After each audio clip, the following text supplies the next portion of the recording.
Good morning, everyone. We're back again for the Back to Nature series with Leila Arboretum. It is our final episode of the series. I know I am so devastated, Miss Katy. How are you doing today? Oh, I'm doing well. I'm outside once again. I'm thankful that the rain has stopped so I can be outside.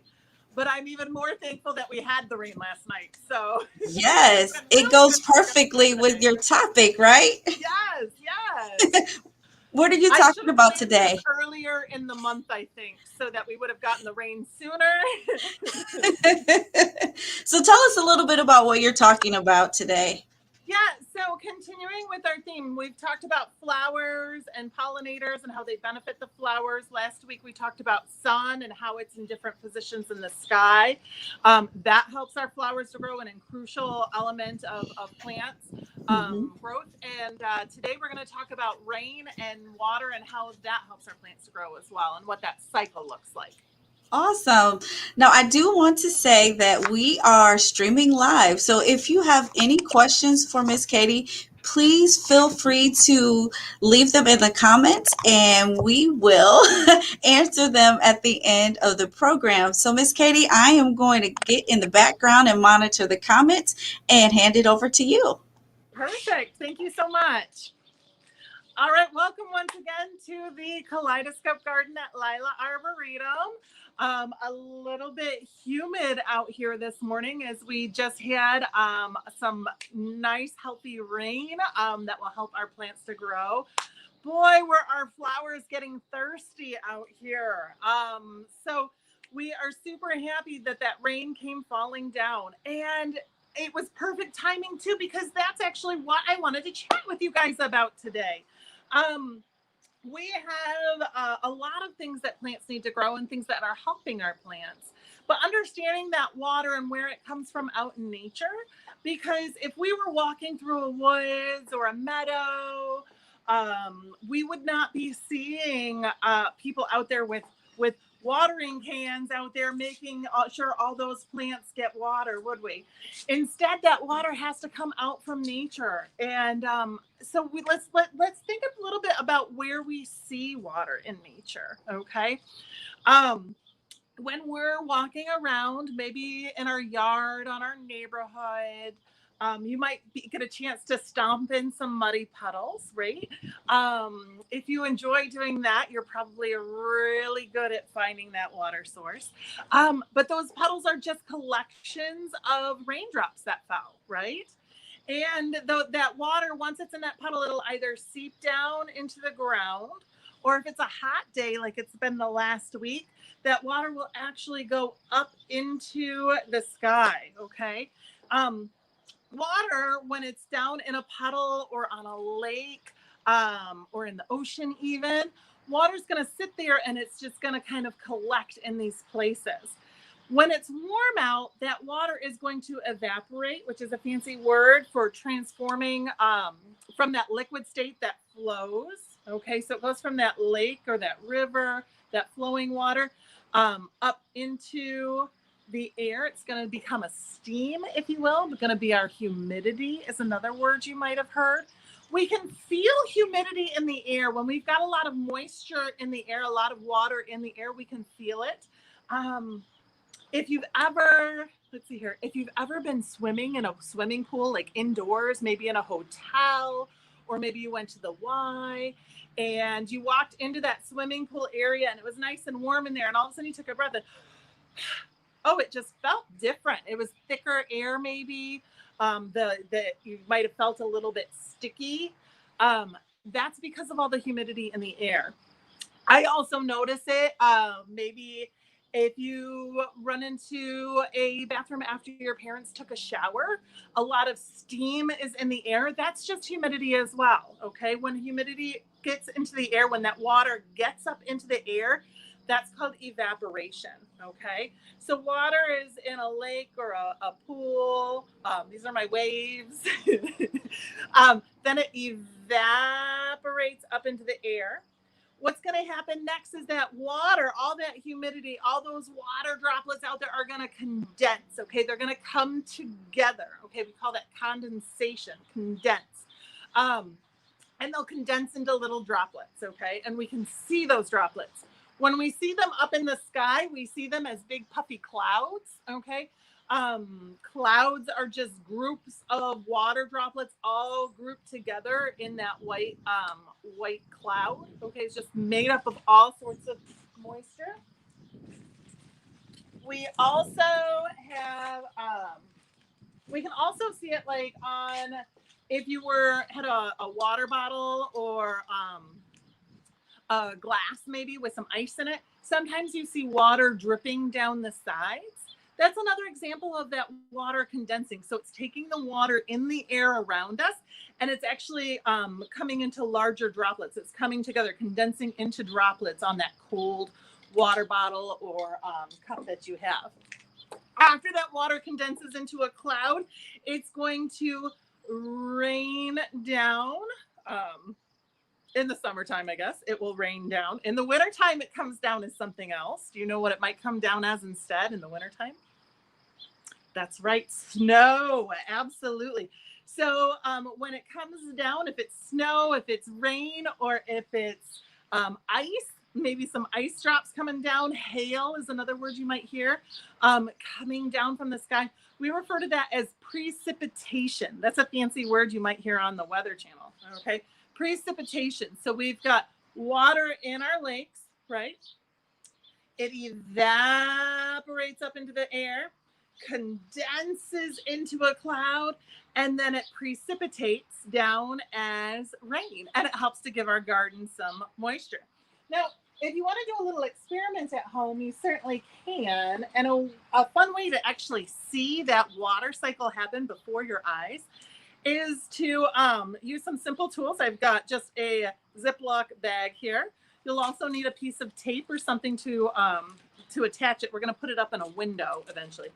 But you're just going to take your little baggie here, your little Ziploc bag, something that has a good seal to it. And you're just going to pour a little bit of water into the bottom there. You'll see I don't have a ton. But just a little bit of water into the bottom there. And all I'm going to do is I'm going to take that and just tape it up into a sunny window, okay? When I tape that up into a sunny window, the sun is going to heat up this water, and it'll actually, you'll see it evaporate. It'll get foggy in here. You'll see that there's a lot of fog. That's just our cloud, really. So the water's going to evaporate out of the bottom of the little puddle here, which is like our lake. It's going to evaporate into our little cloud, which is condensation. And then when it gets enough water droplets together, you'll see it actually dripping back down your bag as little droplets, okay? And that cycle will continue over and over and over as long as your parents let you keep that water bag taped to your window. So put it in a nice sunny spot. You should be able to watch that water cycle happen right before your eyes, okay? Now, again, gardens, since we're out in the garden today, I wanted to show you a really cool plant I always like to check out after it rains. One of my favorites in the garden is this one right here. This is called a cup plant, a cup like you would drink water from, okay? Cup plant. This is a very small version. It is still very early in the season. So this is a little toddler cup plant, if you will. When they grow later in the summer, they're going to get taller than Miss Katy can reach, okay? So we might get 8-foot tall cup plants out here easily. I love to watch them. They just grow faster and faster than other plants out here in the garden. So I like to come out on a weekly basis to my favorite garden spots and just see how much plants have changed because it happens so quickly out in nature. But the reason I like this plant is because, and where it gets its name from, is if you take a look at these leaves, right here, instead of the leaf going directly to the stem, it actually kind of wraps around. It's called a clasping stem. And so it almost creates a little cup there. So when see if I can do this, when it rains, that cup is going, you can see it just jiggle just a little bit there. That cup is going to fill with water. And what I'll see is I'll come out here in the mornings, like today was a great day for this. There were so many birds and insects out this morning when I was waiting to start my program. It was quiet out here. Everything was busy and moving, just being nature. And I could watch these plants and you'd see birds come in and they would drink right from that little cup there. Or I've seen bumblebees and butterflies in the summertime come by, take a drink of water on those hot days. So this is a great plant to help others. They also have these great big leaves, and that'll collect the dew, which is the moisture we see in the morning times. Again, that's just condensation that comes down as that temperature changes. All that humidity in the air is going to come down, land as drops as on our grass. So when we walk through it in the morning, sometimes you'll notice that your feet get really, really wet, even if it hasn't rained. Okay. When that dew, that's just from the dew, and when that dew comes on the plant, it will actually roll down these leaves, down these really wide stems here, and collect in that little cup as well. But even though Miss Katie's been shaking this plant a lot, there's still a lot of water, so I wanted to show you how much water is collected inside and pour it out. See, there was quite a bit in there, a nice little cup there, and this will end up, again, 8-10 feet tall, with lots of those cups surrounding that stem. So you can tip one over in the summer and almost get a nice little shower, cool off. So that's our cup plant. After it rains, or if it's still drizzling a little bit and all that moisture is still in the air, the raindrops are still falling, maybe the sun will come out. And when that sun comes out, I always like to go around and look for rainbows. Okay. Rainbows are just reflections on the water. It's just the light reflecting on those water drops. And a thing you can do to try and make your own rainbows and find your own rainbows out there, because that's, again, one of my favorite parts about the rain is what comes after, is you can use, if you still have your water bottle from last week, 2 weeks ago. 2 weeks ago, we did the water bottles. But if you still have this little water bottle, you can kind of take it to a sunny spot and give it some good spritzes and just check and wait and watch and see if you can see a rainbow form in there. As that sun is shining on those water drops, every little drop is going to reflect that light. It actually breaks it down into the different color patterns. So it's an easy way to see a rainbow. All right. Oh, I moved mine a little bit, but you can see on this bag, there is, I started this one a little bit earlier. Ooh, wrong way. If you take a look, you might be able to see here that there's a little bit of fogginess on my bag.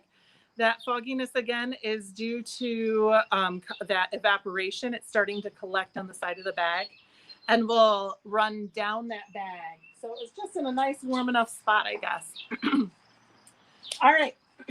Last but not least today, to help you remember how weather helps our plants to grow, to help you just remember your time spent with me out in the garden this last month of May. We have one more craft to do. And in your, if you pull out your yellow bag, in your bag is one last thing. It's got a tube in it and the paper stuck to it. We're going to be making a wind sock today.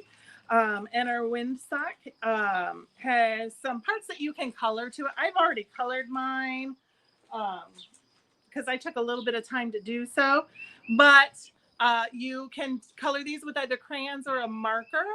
Once we're done, you can go back and color them.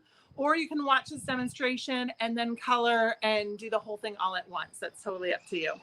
But I colored my pieces already to save you guys watching me from that. And then in my bag are some different tools. One of those is a piece of string. Oops. And so that piece of string is a little bit different. It's not the zigzaggy ribbons. It's just a little bit of string. You'll notice on your cloud covered tube, there are 2 holes. So we're just going to take that string and feed it through the holes. And a grown-up's probably going to have to help you with this because we also have to do a little bit of knot tying for this stage. So if you need help with knots, just ask your grown-up. I'm sure they're ready to help you. Okay, so I've got one end through right there. I like to just tie a simple knot right on the end there. And to do that, I make a circle. And I just tuck the end right inside that circle. And then I pull it, oops, make a circle. And then loop that end right through the center of the circle. And I'm just going to pull it. And it makes a very simple little knot, okay? I'm going to do that on the other side as well.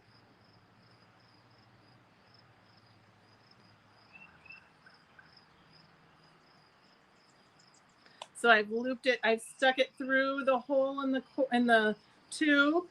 I'm just going to make a circle.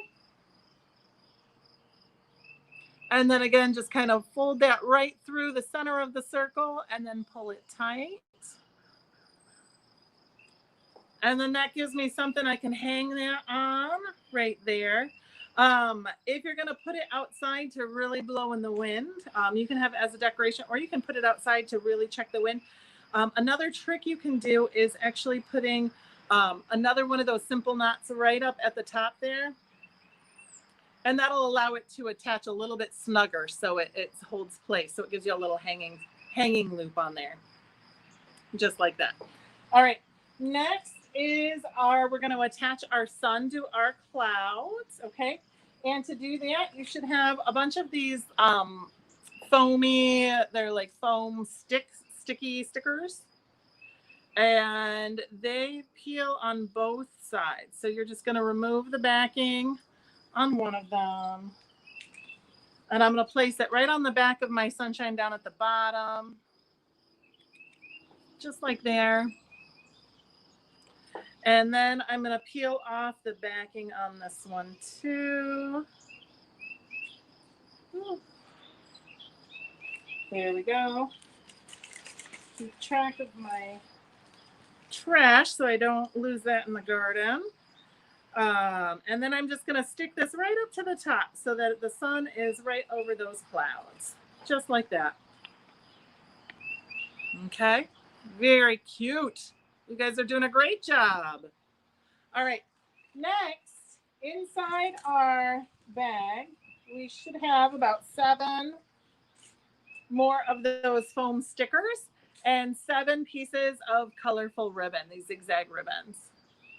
And so what we're going to do is we are going to take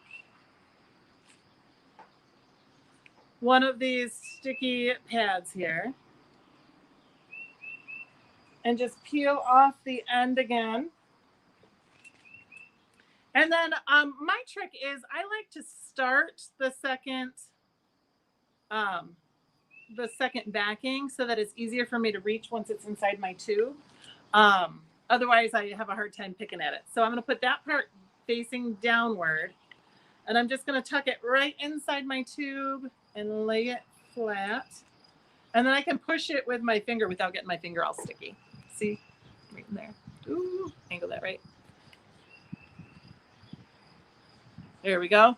Then I'm going to reach in and I'm just going to peel that backing off. You can see I didn't have to fight it too much because I already had it started. And then you're just going to take your ribbon and you're going to stick it on that sticky side that's exposed, the part that's sticking up. And just lay it on there and press it down just like that. And you can see it kind of dangles down below. And we're just going to repeat that with each ribbon. So again, I'm going to pull the back off. And then start the front. Woo. Miss Katy likes to work outside, but the wind just blew my craft away.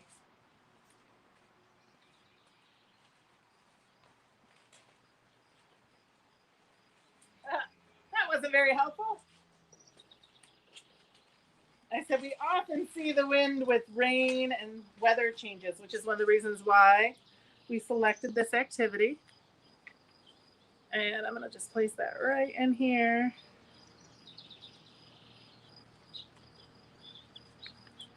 Here we go. Take another color of ribbon. Place that on.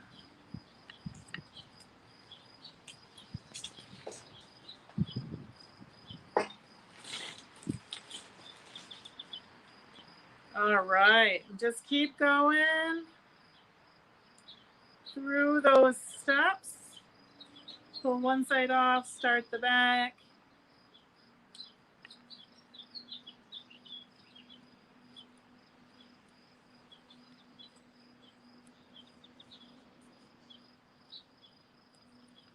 Pull it off.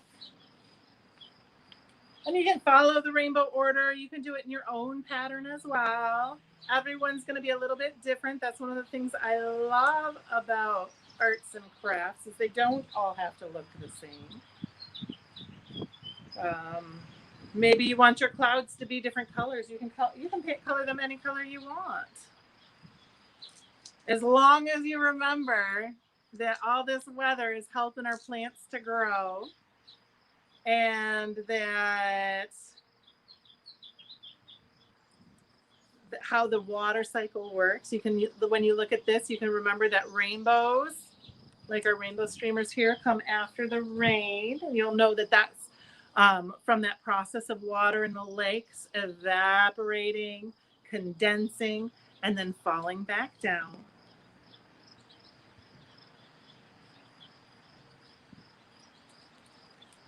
There we go, almost done.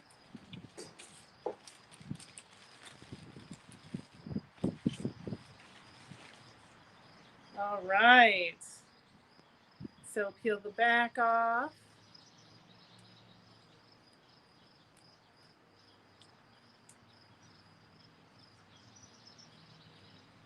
Now we're, again, super excited that it rained out here.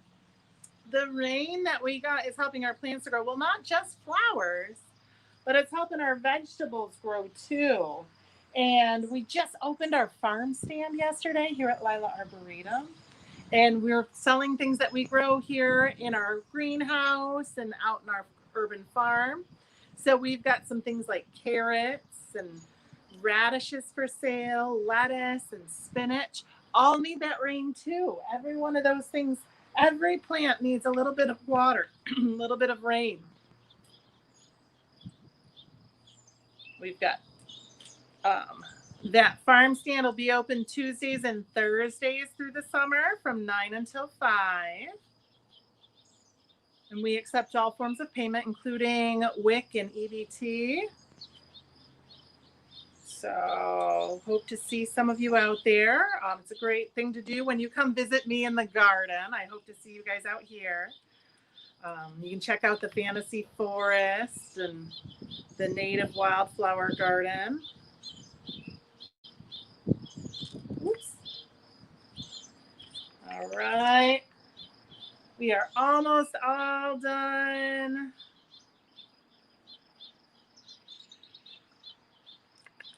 Here we go. Voila. Here we've got our little windsock. So now when that wind blows, it will kind of make those streamers float a little bit to the side. And you can see, there we go. There's a little breeze. And they'll catch the wind. So they refer to this as a windsock. Those will catch the wind and kind of be a nice little addition to the garden. So, and hopefully it'll make you remember our time together. I really enjoyed working with you all through this month of May. I hope to see you out in the garden or out at the library sometime throughout the summer. I know my girls will be participating in the summer reading program. Yes. Tanisha, I don't know if you want to share any information about that. I would love to talk about the summer reading program. I actually have some notes prepared just in case if you were going to allow me to talk about it. So I do want to say that if you have been enjoying those on the go kits, we do have new kits starting Tuesday, June 1st for everyone from ages birth all the way up to 12th grade. So those will be distributed beginning June 1st through curbside pickup, or you can pick them up at both locations in person. But since you brought up the summer reading program, I wanted to talk about the theme and when everything begins. So the theme this year is Tales and Tales, and it officially starts on Monday, June 7th. So on that day, you can pick up your reading logs from both locations. Once again, it could be through curbside pickup or in person.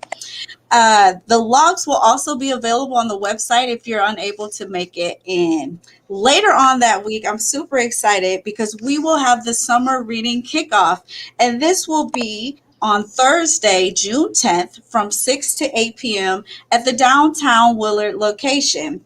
This is a drive up program, so we want to emphasize the drive up. Please stay in your cars. You can receive your reading log that way, and you can get some cool swag from some of your favorite children library staff. So we are excited about that as well. And if you want some more details, I know that Christine, our public relations librarian, has been very active in putting our events on Facebook. I don't want to put too much information out there at one time, but I do want to let you know summer reading starts officially on Monday, June 7th. You can pick your reading logs up then, but we will be having a drive up kickoff on June 10th, downtown location from 6 to 8 p.m. So I hope to see you there, Miss Katy, if you can make it.